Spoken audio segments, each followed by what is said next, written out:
Hey, what up, guys? Christian here.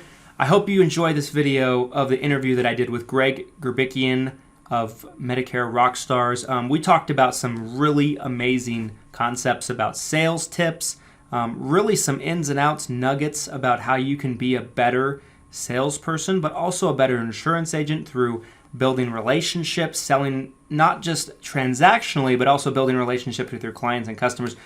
There's a lot of really good gold nuggets in here, and I hope you enjoy the video. Thanks for watching. We'll see you at the end.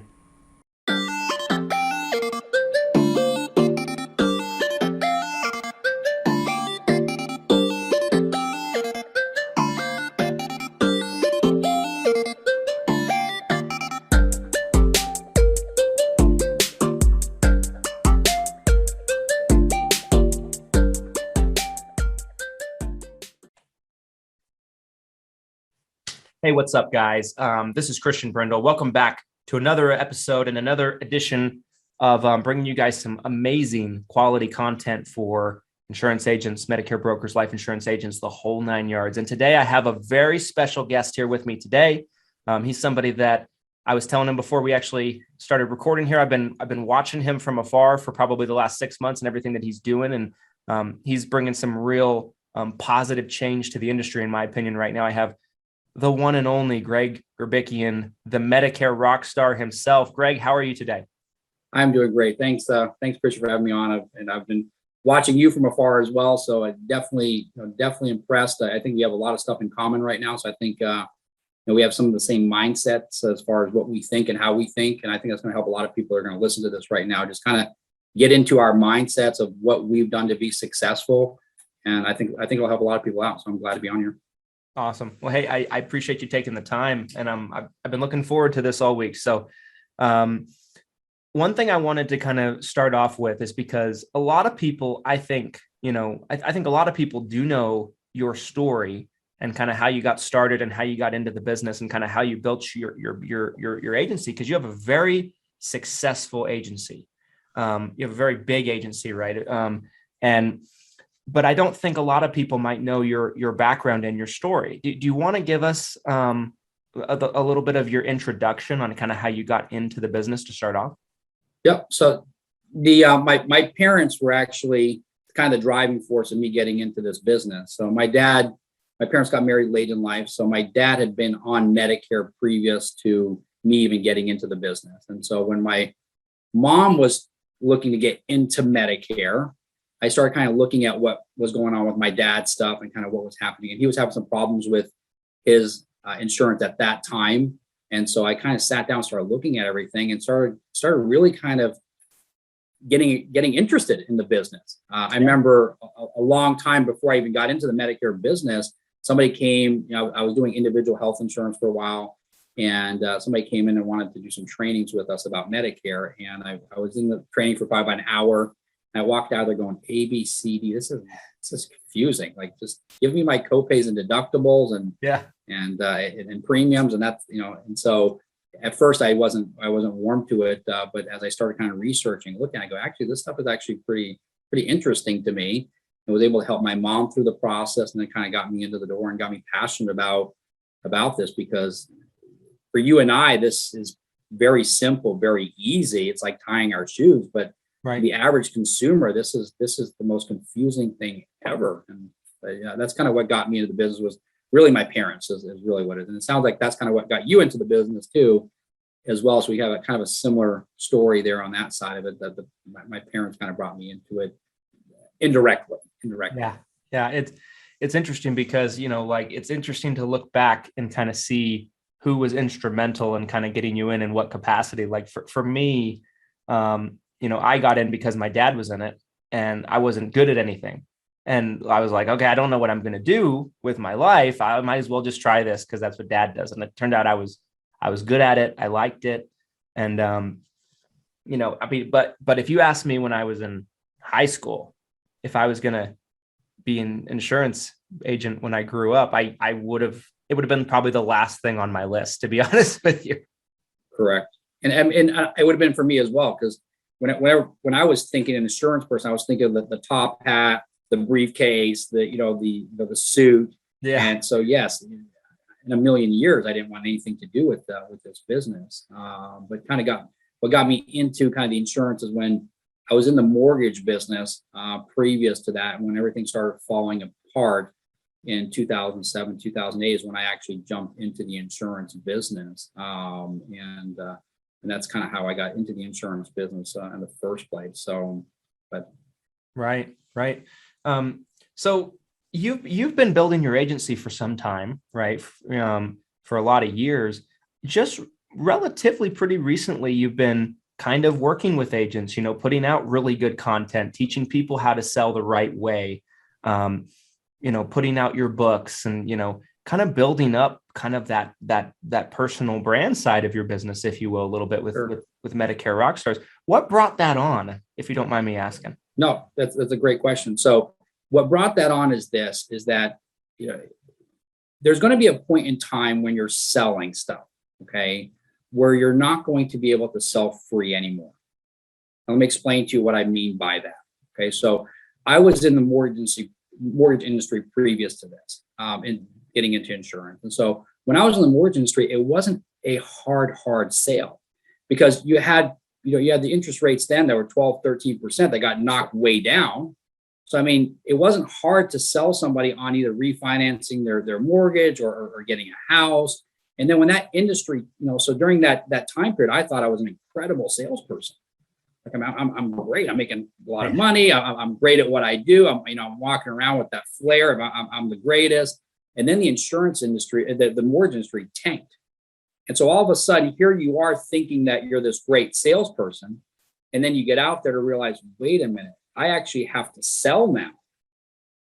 And all of a sudden, what I was doing wasn't working as well. Right. And so the whole reason behind what I'm doing right now is this: I'm trying to train agents and trying to train people to understand that, what, things will change, industries will change. And I don't want you to get to a point where you're either too far down the road and you're not changing what you're doing and you're still selling transactionally to somebody. And guess what? When you cannot sell transactionally anymore, and you're not selling the relationship, you're going to be in trouble. And if you're too far down the road in that, it's so hard to retrain that mindset. And I think right now, especially now of all times, is just with Amazon, all that stuff, we're so used to transactional selling. And so if you can change that mentality to a relationship way of selling versus transaction, it doesn't matter what happens in any industry, you are going to be a rock star. And that's what kind of, precipitate that wording of being a rock star, is that, it's no matter what happens, you're able to adapt to that. Okay. So, that's kind of the focus and what I'm trying, because I figured out how to sell relationally to somebody. And that's why I'm getting all this content out for free, is I'm really trying to help people out to understand that if you continue the transaction role, you'll be successful. But when things change, you're not going to be. And so when you're trying to get into that next chapter of your life, if that does happen, the industry change, whatever you're doing changes, then at that point going forward, you're in trouble. And now you're trying to scramble and try to figure out what was working is not working anymore. And it's very, very tough. So I'm trying to lay the foundation of exactly how to sell correctly. And that's kind of why I'm doing what I'm doing right now. I love it. And I think that's so true. I think the insurance industry is a very old industry, right? So there's a lot of tactics that are still used by a lot of agents that are really old, really outdated, right? Correct. Very, like you said, transactional, cookie cutter, right? To where if an agent is doing a presentation for somebody or they're selling a policy to somebody, and then, it doesn't have that relationship feel. It's very much like a transactional kind of feeling that another agent could just come in and, step in that agent's shoes and take their place very easily. That means to me that agent is very replaceable. And I think what you're teaching teaches agents how to essentially not be replaced as easily, if you will, with your prospects. And I think it's fantastic. And it's a lot of what we teach as well. Right. Because at the end of the day, I teach, and the mentality is that you have to sell you. Yeah. Not the product. And you're 100% correct, because so many agents tons of agents out there are selling the product. They're selling the price.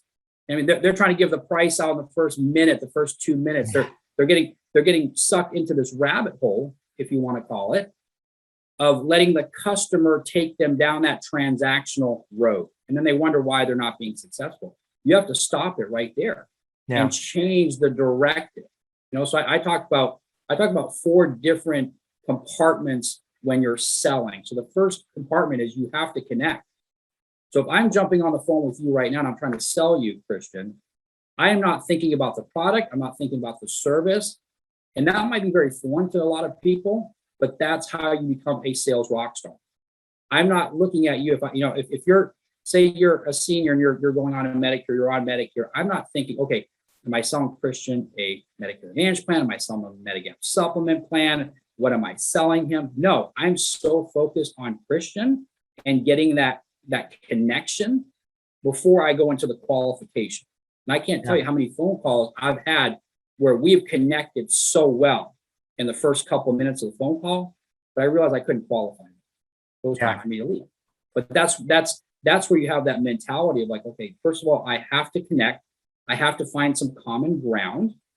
And once I find that common ground, and you can do that as you're talking to somebody in that conversation. So a lot of things I would say with especially with Medicare is this, how I was able to connect with people was I would connect with them by their address, their zip code.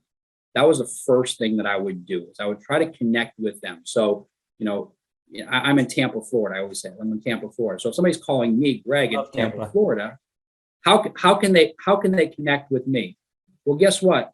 I think you got a pretty good quarterback here. Yeah. Tom Brady. Yeah. That might be a way to connect with me, but it has to be very, very quick. And that's also the problem people have is they get into these long drawn out conversations. Your story connection shouldn't be more than 15 seconds. It should be quick, connect and move on. And so give you an example. Somebody's calling me and they're like, okay, you're 33618. Oh, you're in Tampa, Florida. Yes, I'm in Tampa, Florida. Look at my voice. What just happened? Oh, great. I got a stupid salesperson on the phone with me right now. Oh, you're in Tampa, Florida. Yes, that's correct. How do I change that narrative? I'm listening to everything that's going on. And I can turn around and say, oh, Tampa, Florida. I said, so you guys got a pretty good quarterback there in Tom. Are you a Bucks fan? No, I'm not a Bucks fan. Oh, okay. Now I got to redirect. Yeah. Okay. Well, I'm sure though that you are pretty happy the city ended up winning a Super Bowl, correct? Oh yeah, we're pretty happy about it. Boom, you seen that change right then. I heard it in their voice. They changed. They're starting to actually connect a little bit. And then the second thing I would do is with birthdays. Birthdays are the biggest thing for me, especially with connecting with people. And that there's some of those golden nuggets I give people is that's a big, big way to connect with somebody. Yeah. And that's what I would find. I'd find ways to connect. So I always joke people, if you're born in the month of December, if you've heard this before, if you're born in the month of December or the month of March, I'm closing you. They're 100%. So people ask me, why December and March? Because in December, because my birthday is December 22nd. Yeah. So I'm born in December 22nd. So I'm a Christmas baby. Okay. So guess what? Everybody that's born in the month of December has. We all have the exact same thing. We're in a fraternity and we're in a sorority together. We've been gypped on our birthdays. Yeah. Period, end of story. Because people are looking at the holidays. They're looking at Christmas. They're not thinking of birthdays. And like, I got to buy this guy a birthday present and a Christmas. So we all have that in common. So that would be one way I would connect with them. So if you were born December 11th, I'd say, oh my gosh, Christian, you and I have something in common. I'm actually telling you that we have something in common. And those are great words to use with people when you're selling. It's like, hey, we have something in common. If you can use that word in the first minute of a phone call, done, man. You've already connected with them. There's already that warmth by actually verbalizing the word, we have something in common. And then, I always have somebody joking. I have people that were so pissed off at me, and I, oh, wait, your birthday's December 13th? Yes. I need this taken care of. We actually have something in common. Yeah. I literally changed the narrative, the direction, because I was seeking the relationship, not the transaction. I love it. The transaction. And that's what it is. I mean, if I could just a whole course on just connecting with the other person. That's all you do is you connect people. And that whole time, am I thinking about selling you something? Am I thinking about what Medicare Advantage, what supplement plan, or what other form of industry you're in, whether it's final expense or anything else? I think if I can connect with you, then you're going to buy anything that I'm selling. Anything that I'm selling. You sell you. You have to brand yourself. And I think we're talking right now about branding, correct? Yeah. What we don't talk about is branding you as the go-to person for that individual. And that's the key. Is at the end of the day, my mindset is if you have to buy something, you're going to buy it from me because we're going to connect. If you don't need it, then you're not going to buy it from me. You're not going to buy it from anybody else. So why am I going to be so caught up in that? But they will remember you, and anyone they encounter that might need it, you're the guy that they're going to recommend. Yeah, I think it's I think that's great. One thing you said that really jumped out at me was the quickness of the connection, right? Like within the first 60 seconds, within the first, little bit of your conversation with the person. One thing that I have observed with agents is like, I think sometimes agents, and we're kind of like growing into an FMO at this point. We probably work with about 120 downline agents across the country. And one thing that I find all the time is agents that I find there's a fine line with a lot of agents between connecting in the way that you're talking about and letting the conversation turn into a long, drawn out thing where they're talking with someone that they can't help. How do you train people to kind of make that determination and not let it jump on the other side of the fence where they're wasting their time on a phone call with a prospect? Is there any kind of tips you can share on that? Yeah, absolutely. So what I would do is this: once I've connected, found some common ground, and one of the easiest ways to do that is this: get the person to chuckle. If you can get them to chuckle, you've connected. Yeah. That's so you want to, a gold nugget here. That's the thing, is you can get them to chuckle. If I can get them to chuckle on their birthday, I can get them to chuckle about where they live. You're in Salt Lake City, Utah. If I can get you to chuckle about something about Salt Lake City, Utah, then at that end of the day, we've actually connected. Whether you realize or not, we've actually connected. And so when I'm going to the qualification stage, which is the next compartment over, if I can't qualify you and I can't find the problem, that's why I wrote the book, Sell the Problem, Not the Solution, is because you have to sell the problem. If there is no problem, you got to go. Yeah. We try to manufacture solutions to things that aren't a problem.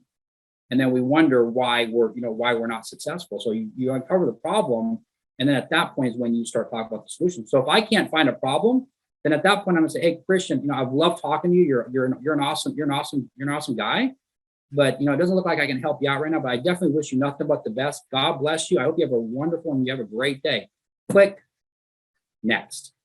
Yes. Next. Yes. So I'm not wasting that time. So my mentality is connect, find common ground. Once that's established, which it's not going to take very long. I've got a phone call actually on the Medicare Rockstars YouTube channel, where it was actually a lady that was really kind of aggressive with me at the very beginning. And within 30 seconds of that phone call conversation, she's starting to chuckle. As soon as she chuckled, I'm like, it's done. We have now connected. There's some common ground. I got her to chuckle. Then I went into the qualification and started to qualify, and then found out that there was actually a problem, and ended up selling her husband a policy. So that's kind of the direction of, connect, forget about trying to sell them something, sell them you. Stop trying to sell them something, sell them you. Because once you sell them you, if they have a problem, you're going to close it. Period, end of story. And if you can't find the problem, got to go. And the easiest way to do that is just to say, hey, you know what? I've loved talking to you. So now you're telling them that you love talking to them. Hey, I love talking to you, but it doesn't look like there's a fit. It doesn't look like there's something I can do to help you out. But I definitely wish you nothing but the best. God bless you. Have a great day, Christian. Click. I'm moving on. Yep. Your time's too valuable to stay on a long phone call and get drawn down that rabbit hole. Yeah, I love that too. And I think that's so important to really touch on, because I think because I've done trainings before where I'll talk about forming a connection with a prospect like you're talking about, and I think it's so easy for some at times with an agent that might take it out of context, and they end up spending an hour on the phone with each phone call and selling Right. 1 out of 10 or something like that of those, and they spend 10 hours on the phone. And I always try to really emphasize that, because like you can form a connection, like you're saying. You don't need to talk about, their, log cabin where they grew up in Louisiana, for 45 minutes. Like it's not necessary to build a connection. And it's an efficiency thing too, because, to really be a truly high performer, your time has to be guarded and has to be, kept very valuable. And that really jumped out at me, what you were saying. I think that's great stuff. So you just said something key that I think is going to be huge that's going to kind of hit a light bulb, and I think it's going to help your listeners as well too, is this. If you and I are really good friends, okay, and I tell you no, are you going to be like super pissed off at me, or are you going to be like, okay, no big deal, let's kind of move on? No big deal.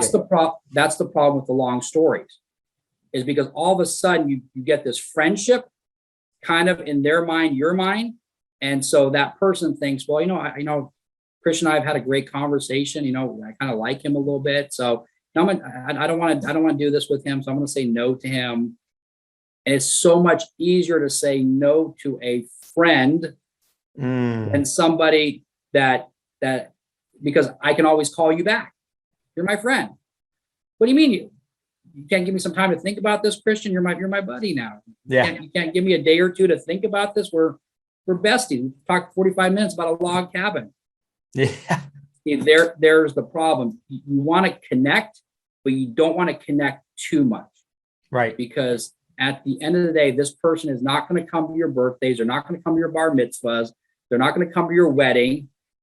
You want that connection to be there just enough to feel that friendship, that common ground, but not become friends, because a long story ends up becoming boring. So I can't tell you how many phone calls you probably listen to where that agent talked themselves out of a sale. Yeah. That person was probably ready to buy, but they thought they were actually doing a service by talking more about their grandkids and the log cabin, all those things. And before they knew it, that person became bored with it. Yeah. They're like, okay, I gotta go. So you have to think of your time too. So I try to keep stories within like 15 to 30 seconds, and that's it. I got to go. I got to change the topic. I change the narrative, because if you're directing, I'd always look at it as a director that's directing a symphony. The director of the symphony is telling the band members what to do. Yeah. The band members aren't telling him what to do. So he's directing it, or she's directing it. So it's the same thing with selling, is that you're directing it. And so you got to be able to move on pretty quickly and tell the band members what they need to do. If you just sit there for a long time, you're not going to be controlling the conversation. Absolutely. That's great stuff. And, couldn't be more spot on. I think that's real valid, insightful information that people can implement easily, and so one thing I wanted to ask you that I was really interested to get your perspective on is there's so much talk about agents. I mean, Cody's a great example, right? 8% nation. There's such a high turnover rate in our industry. I know there's a lot of people that have a lot of different opinions as to why that is. What is Greg's opinion as to why so many don't make it, opposed to the number of people that do make it? Like, what is the differentiation that you see? They don't practice. That's what it is. They don't practice.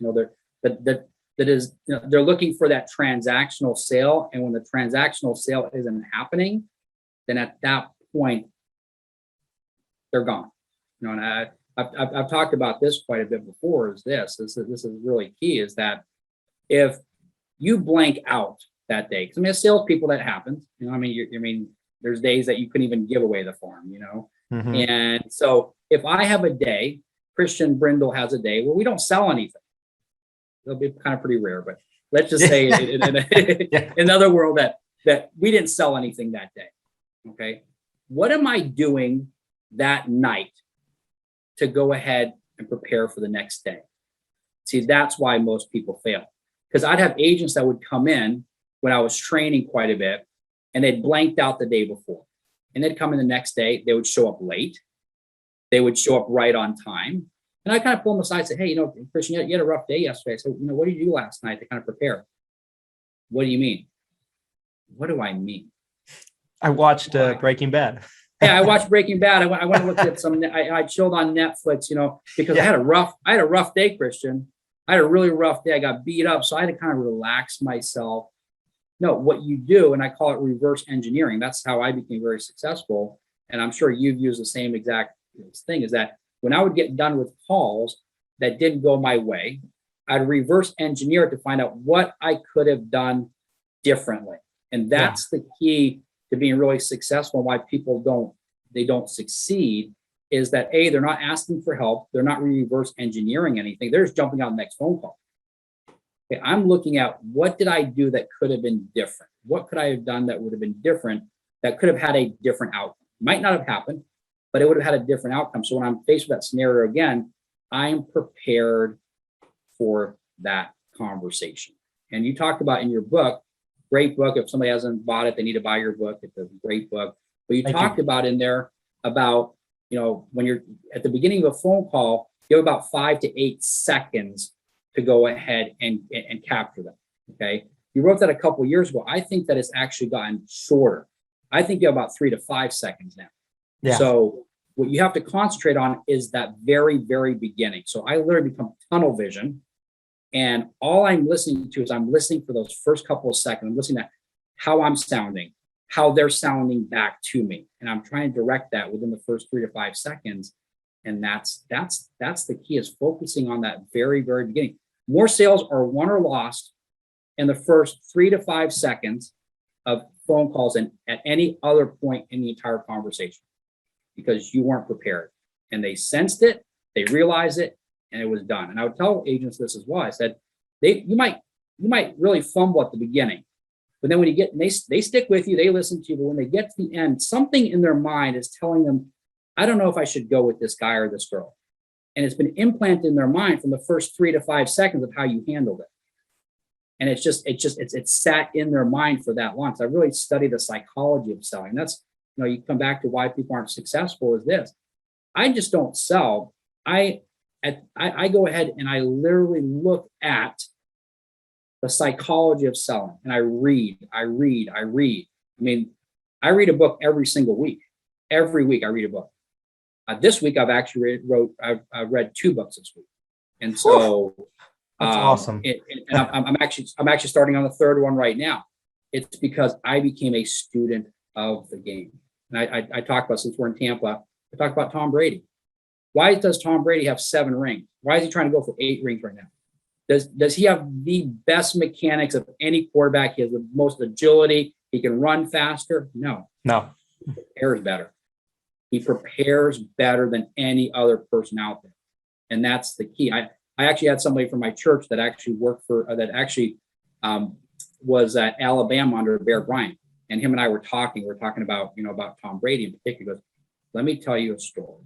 He goes, Tom Brady can tell immediately, as soon as that ball is snapped, where that's going on the field. He already has that vision. And he said, I talked to Vinny Testaverde. He'd been at a party with Vinny Testaverde. He said he was talking to Vinny Testaverde about this. And Vinny told him that it wasn't until the last 2 years of his career that he knew exactly where that ball was going. Wow. All those years prior, he didn't know. When he snapped that ball, he had an idea, but he didn't know. He said that's what separates Tom Brady from every other quarterback, is as soon as that ball is snapped, he knows exactly where that thing is going. Where other quarterbacks have to sit there and think, okay, am I going to Christian? Am I going to this person? Am I going to this person? Am I going to... And before they knew it, their pass isn't there. They're getting sacked. They're running around. He said you have to know immediately. He figured out the last stage of his career, where Tom Brady figured it out immediately, and that was because of practice. I think in your book you talked about it as well, is that talent can only take you so far. Yeah. Talent can only take you so far. Work ethic is what will separate everybody. And why most people in this business don't succeed is their work ethic is not there.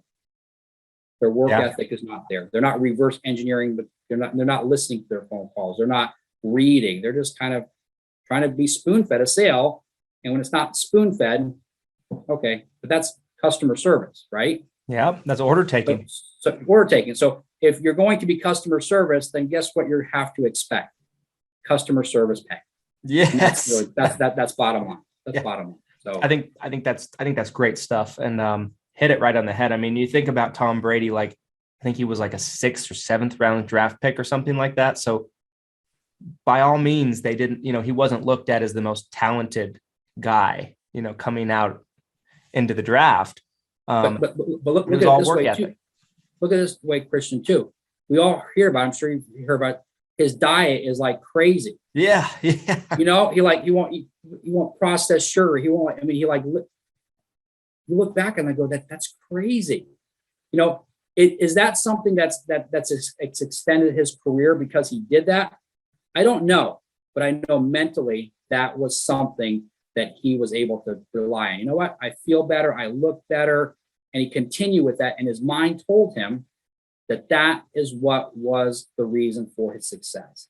And so he literally went all in and went crazy. I mean, I think I've read that he has like 1 drink a year and that's it, just on special occasions. So when he goes out on a date with Giselle, he's not there drinking. He's like, he goes to bed early. He's up early. He's got his habits in place. And that's what, a lot of salespeople don't have good habits. They have very, very poor habits. And then when they start being successful, they actually let the bad habits creep back in. And, and that's a problem. So I think you even talked about in your book too, about the fact you get on a hot streak and all of a sudden, like anything in sales, you're going to get into a point where that streak will kind of start ending. Right. And then you let those bad habits creep back in. All of a sudden now you're, my manager talks about it every single time. Don't let your highs get too high and don't get your lows get too low. Don't let your highs get too high and don't get your lows too low. And that's really what you have to do in sales, and always trying to get better. And that's I'm still here every single day trying to get better in sales. And I think you are as well. Those that are rock stars are constantly trying to get better.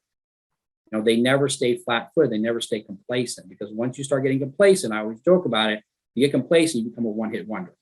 Yeah. It reminds me of a book I read a couple of years ago that I really took a lot away from, called Outliers. You probably read it.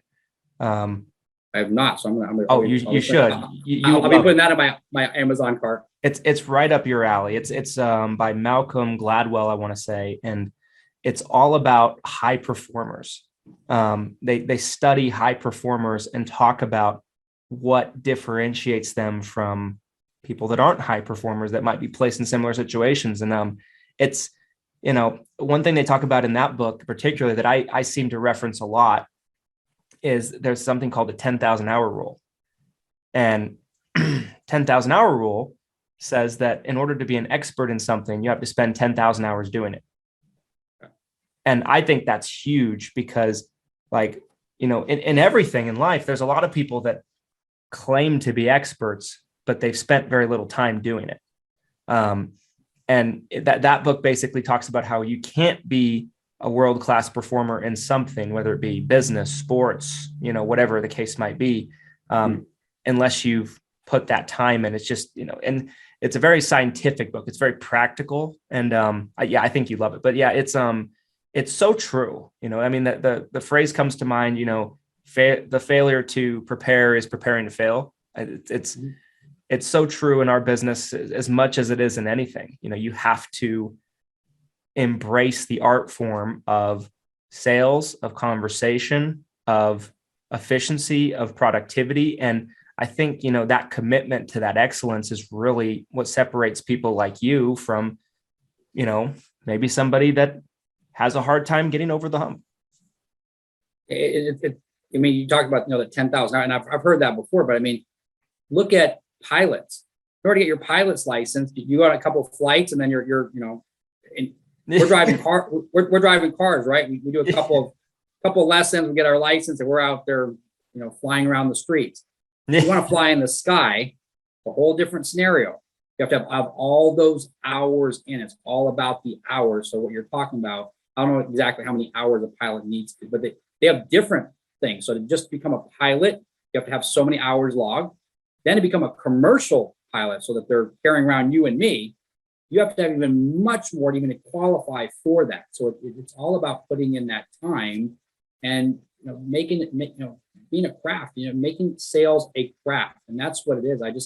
I literally embrace sales as just a craft. You cannot stop learning, because I view everything as a sale.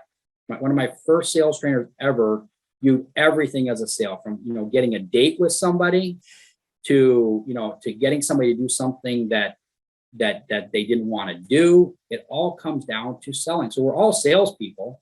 Mm-hmm. The problem is a lot of people aren't closers, and that's what differentiates everybody, from what I call the lounge acts to the rock stars, is that we're all salespeople. I mean, you've got a daughter. I've got sons. And that right now they're the greatest salespeople. Yes, we're born great. We're born great salespeople, because guess what? I mean, anything my son wants, he's going to start stomping his feet, and he's going to get my attention. And if it's a lot, then I might actually even cave in. Be like, okay, I don't want to deal with it anymore. Yeah. They've gotten really good at that as kids, but then as we start getting older, we start fearing rejection. We start fearing the act of of taking the time to actually learn something versus going out and doing something else. So, we talked about just briefly, your partner is very instrumental in that as well. Mm-hmm. Because your wife had to go through a lot as you were trying to figure this out. My wife as well had to as well. So I would say my wife's a saint, because, she put up with a lot with me, going in at 8 a.m, coming back at 1 a.m. I had to put in that grind, that hustle. But if you're going to put in all that time, what do you have to do? You got to get really good at it. Not just put in the time, get really good at it. So, my mindset was I wanted to be the best salesperson on the planet. And the reason that happened was I was around other people that were really, really good salespeople. And I say, no, if that person can do it, I can do it. You know what? I can do it. They don't have some magic potion that they're doing. Study what they're doing. I just started studying it, started looking at what I was doing wrong. And that's how I became very, very successful. So you got to be a sponge. So what you're doing right now is great, because those that are listening to this, and they're at this point in the conversation that we're in, they're becoming a sponge, and hopefully they're starting to absorb this, and they're starting to implement things to be better at what they're doing. And I think that's kind of one of the key things. I love it. I think that's gold. And this has been a great conversation. Greg, I want to be respectful of your time. I don't want to keep you all day. I could keep you all day.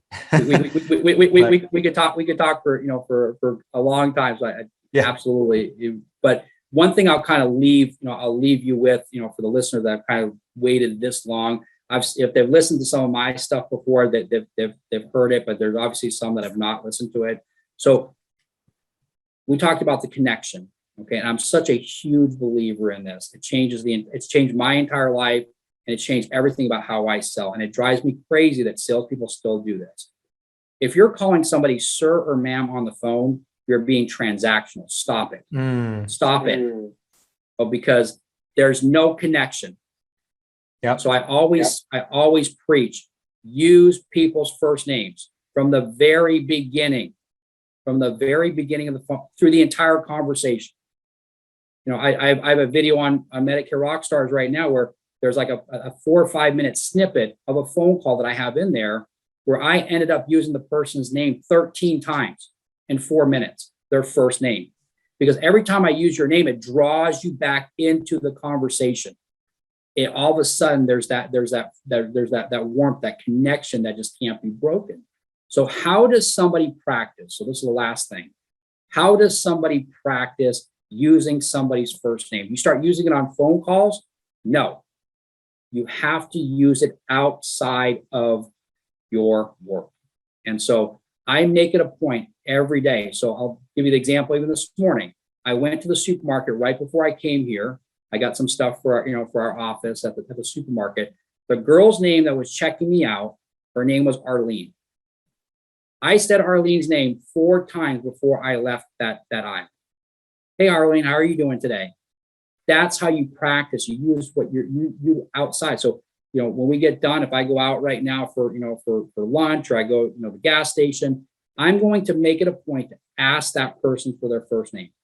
And it's sometimes uncomfortable, but that's how you get really, really, really good, is that when somebody does have their name tag on them, ask their name. So if I went to the supermarket, you were at the supermarket, I would, if you held the door open for me, Christian, as I'm trying to get into the supermarket, I don't know who you are. You don't even work there.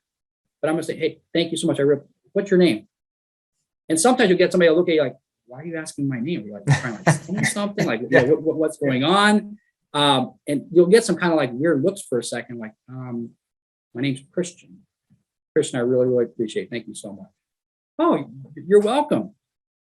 That's how you become really good. And that's how I trained myself to use first names all the time on phone calls and interactions, because I did it outside of it, which was super duper uncomfortable. I'm telling people it's very uncomfortable, but you have to get into an uncomfortable zone to become comfortable.